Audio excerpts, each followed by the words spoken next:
Om Shanti. BK youth Singh channel में आपका स्वागत है। आज का हमारा विषय है व्यर्थ के चिंतन से कैसे बचें। साथियों, विज्ञान बताती है मानव एक दिन में 40,000 से 60,000 विचार लगभग चलाता है और उसमें से 85% विचार हमारे वेस्ट होते हैं या नकारात्मक होते हैं और वह ही हमारी सभी समस्याओं का कारण बनते हैं। तो आइए आज हम इस पर चर्चा करते हैं, व्यर्थ के विचारों को कैसे नियंत्रण में करें। आज आपको कुछ टिप्स दे रहे हैं, इन सब को आप जीवन में अप्लाई करेंगे तो आप अवश्य ही अपने व्यर्थ के चिंतन को कंट्रोल कर सकते हैं। जैसे कोई गाड़ी चलाने वाला व्यक्ति होता है, ब्रेक उसके पास होती है, जब भी कोई ऐसी स्थिति आती है तो वो ब्रेक लगाकर अपने एक्सीडेंट को बचा सकता है। ये कुछ ब्रेक आपको जीवन की यात्रा में आने वाले एक्सीडेंट से बचा सकते हैं। यहाँ कुछ तरीके आपसे शेयर कर रहे हैं, आप अवश्य ही इनसे आपको लाभ मिलेगा। पहला तरीका, सबसे पहले अपने आप को पूछिए, एक क्वेश्चन करें, क्या आप डस्टबिन हैं? क्यों होता क्या है कि हमारे फ्रेंड, हमारे आसपास के लोग आकर हमें जो बातें सुनाते हैं वो किसको सुना रहे हैं? मुझे सुना रहे हैं। इसका मतलब क्या हुआ? उनकी जो वेस्ट है, व्यर्थ बातें हैं, वो मुझे सुना रहे हैं। था मैं डस्टबिन बन गया। तो अपने आप से पूछिए, क्या मैं लोगों का डस्टबिन बनने जा रहा हूँ? जब इस बात को अपने मन में लाएंगे तो आपके मन में प्रश्न होगा, नहीं, मैं किसी का डस्टबिन नहीं बनूंगा। तो इस तरह से अपने आप को औरों के डस्टबिन होने से बचाएं।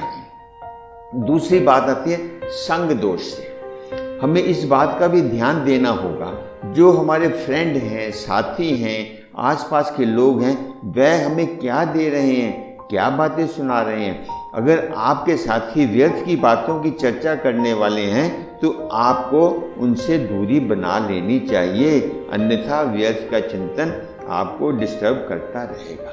तीसरा एक तरीका ये हो सकता है कि परमात्मा कहते हैं, बच्चे हर बात पर फुल स्टॉप लगा दो। जब हम किसी बात पर फुल स्टॉप लगा देते हैं तो बात रुक जाती है। ऐसे ही जब कोई हमारी बातें याद आ रही होती हैं या जो कोई इस तरह की समस्या हमारे चिंतन में चल रही होती है, उसको एकदम फुल स्टॉप लगा दो, अर्थात अटेंशन कर दो। तो क्या होगा? आप अलर्ट हो जाएंगे। तो उनको हम चिंतन में लाना बंद कर सकते हैं। परमात्मा कहते हैं, बीती सो बीती, उसको चिंतन में मत लाओ, फुल स्टॉप लगा दो, तो हम व्यर्थ से बच जाएंगे। चौथा तरीका क्या हो सकता है व्यर्थ चिंतन से? कि भगवान का साथ। क्योंकि जब भगवान का साथ होगा, किसी भी प्रकार का व्यर्थ हमारे पास आ ही नहीं सकता। जैसे कि रोशनी होती है तो अंधेरा क्या आएगा? नहीं आएगा ना। ऐसे ही जब भगवान सर्वशक्तिवान हमारे साथ होगा तो दुश्मन व्यर्थ का चिंतन हमारे समीप आएगा ही नहीं। पांचवा पॉइंट है कि यदि हम वेस्ट को बेस्ट बनाने की कला सीख जाएं तो हम इस व्यर्थ की चिंतन की बीमारी से छूट सकते हैं। जैसे कि आजकल सरकार क्या करती है, वेस्ट को बेस्ट बनाने की फैक्ट्री लगा रही है, जिससे कि वेस्ट बना हुआ जो मटेरियल होता है वो मानवता की सेवा में काम आता है। ऐसे ही हम व्यर्थ की चिंतन को अपने एटीट्यूड द्वारा परिवर्तन करके उसको हम सकारात्मक चिंतन में बदल सकते हैं। इससे आप अपने जीवन में कहीं पर भी चले जाएंगे, आपको व्यर्थ डिस्टर्ब नहीं करेगा, क्योंकि आपने अपने चिंतन को एक ऐसा सिस्टम बना दिया है जो व्यर्थ को सकारात्मक चिंतन में बदल देगा। छठा पॉइंट है कि हम कैसे रास्ते पे जा रहे हैं। यदि आप उस रास्ते पर कंकड़ पत्थर हो तो क्या आप रास्ता नहीं बदलेंगे? क्योंकि आपको मालूम है इससे हमारा नुकसान होने वाला है। ऐसे ही हम जब व्यर्थ के चिंतन के मार्ग को एकदम बदल देना चाहिए, जिससे कि हमारा नुकसान होने वाला होता है, क्योंकि हमें मालूम है कि हम क्या सुन रहे हैं, क्या बोल रहे हैं। तो जब भी हमारे मन के अंदर व्यर्थ चिंतन चले तो अपने रास्ते को बदलें। सेवंथ तरीका क्या है? जब भी हमारे मन के अंदर कोई व्यर्थ चल रहा हो, उस समय हम अपने आप से, बहुत सरल तरीका है, क्या मोबाइल से या किसी और तरीके से सुंदर से गीत सुनने शुरू कर दें। मोटिवेशन के गीत सुनने, प्रभु चिंतन के, प्रभु प्यार के गीत सुनना शुरू कर दीजिए। व्यर्थ दूर दूर तक कहीं नजर नहीं आएगा। 8वां पॉइंट क्या है कि हम पास्ट की बातें या भविष्य की योजनाओं में ज़्यादा उलझे मत।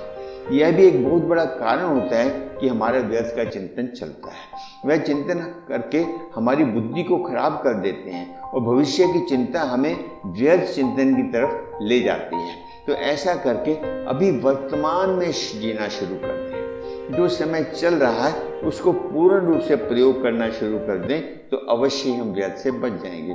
9वां पॉइंट क्या है कि आप मालिक हैं।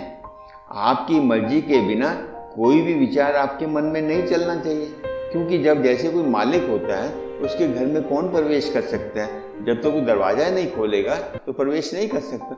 ऐसे ही आप अपने जीवन के मालिक बनकर जीना शुरू कर दें तो व्यर्थ के चिंतन को आप अपने घर के अंदर, मन के अंदर आने ही नहीं देंगे। खुद के मालिक जीवन जीना शुरू करें, व्यर्थ के चिंतन के गुलाम मत बने। 10वां और लास्ट और सब साथियों, ये 10 बातें आपसे शेयर की हैं, ये कोई हवाई नहीं है। इनको प्रैक्टिकल में प्रयोग किया गया है तो ही आपके सामने रख रहे हैं और हमें आशा है इसका अभ्यास के लिए थोड़ा थोड़ा प्रतिदिन शुरू करेंगे, तब आप व्यर्थ के चिंतन से पूरी तरह नियंत्रण कर सकते हैं। ऐसा नहीं सोच सकते कि व्यर्थ चिंतन आएगा ही नहीं। जैसा संसार है, जैसी परिस्थितियां, उसमें व्यर्थ चिंतन तो आएगा ही आएगा, परंतु हम ब्रेक लगाकर अपने जीवन के सफर को सुगम, सरल, सुहावना बना सकते हैं। इसी प्रकार के और विषयों को जानने के लिए, सुनने के लिए आप हमारे चैनल को सब्सक्राइब करें, ताकि भविष्य में आपको ऑटोमेटिकली आपके पास वो संदेश पहुंच जाएगा। धन्यवाद। फिर मिलेंगे एक नए एपिसोड के साथ। Thank you. ओम शांति।